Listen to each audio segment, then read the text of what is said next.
This is VOA News. I'm David Byrd. 4 more people have been diagnosed in an outbreak of viral pneumonia in Wuhan, China, even as U.S. health officials began screening airline passengers arriving in the country from that area of China. As of Saturday, the Wuhan Municipal Health Commission said the total number of cases stands at 45. 5 people are in serious condition, 15 have been discharged. The rest are in stable condition, but 2 people have died. U.S. health officials have been screening arriving passengers on direct or connecting flights from Wuhan at airports in San Francisco, New York, and Los Angeles. Chinese health officials said many of those who became sick worked at or visited a food market in the suburbs of Wuhan. China's President Xi Jinping and Myanmar State Counsellor Aung San Suu Kyi signed 33 agreements on Saturday in a bid to speed up infrastructure projects in the Southeast Asian nation. We get more from Reuters Emer McCarthy. The agreements are part of the flagship Belt and Road Initiative, China's vision of new trade routes described as a 21st century Silk Road. Both countries also agreed to speed up the implementation of the China-Myanmar Economic Corridor, a giant infrastructure scheme worth billions of dollars.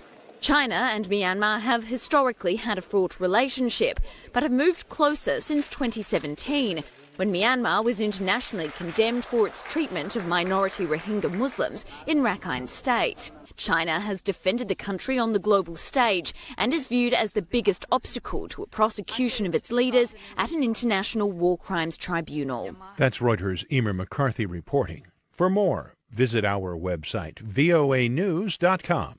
This is VOA News. U.S. lawmakers managing the impeachment case against President Donald Trump filed a brief on Saturday, laying out their arguments supporting charges of abuse of power and obstruction of Congress against the president. In the 111-page document, the lawmakers summarized arguments made during weeks of testimony late last year during the House impeachment investigation. They also called for Trump's removal in order to safeguard the integrity of this year's general election, in which Trump is seeking a second term, as well as the U.S. system of government. The president's legal team issued a rejection of the House's impeachment, calling the charges against Trump a dangerous attack on Americans and their right to vote. Trump's impeachment trial starts Tuesday in the U.S. Senate. Iran is sending the black boxes of the Ukrainian passenger plane that its military accidentally shot down this month back to Ukraine. Lauren Anthony has more. Iran is sending the black boxes of the Ukrainian passenger plane that its military accidentally shot down this month back to Ukraine. According to Tasnim news agency, Iranian authorities are also prepared for experts from France, Canada and the US to examine the data from the boxes. All 176 people aboard the Ukrainian International Airlines flight died when the plane was shot down on January 8th, shortly after takeoff from Tehran en route to Kiev. The director in charge of accident investigations at Iran's civil aviation organization told Tasnim that the flight data recorder would be sent to France if experts could not read it in Kiev. That's Reuters' Lauren Anthony reporting. Police fired volleys of tear gas and rubber bullets in Lebanon's capital Saturday to disperse thousands of protesters amid some of the worst rioting since demonstrations against the country's ruling elite erupted 3 months ago. More than 150 people were injured. Rough seas prompted Spacex on Saturday to delay the emergency escape test of its new crew capsule by 1 day. AP's Julie Walker reports.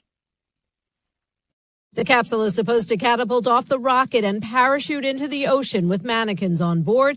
The test is the last major hurdle for SpaceX before launching 2 NASA astronauts to the International Space Station, possibly in March. Meanwhile, Boeing is still investigating why its Starliner crew capsule ended up in the wrong orbit after its first unmanned test flight. The last time NASA astronauts launched from the U.S. was in 2011. They've been riding Russian rockets in the interim for hefty prices. I'm Julie Walker. For more on these stories and the rest of the day's news, be sure to log on to our website, voanews.com. You can also follow us on the VOA mobile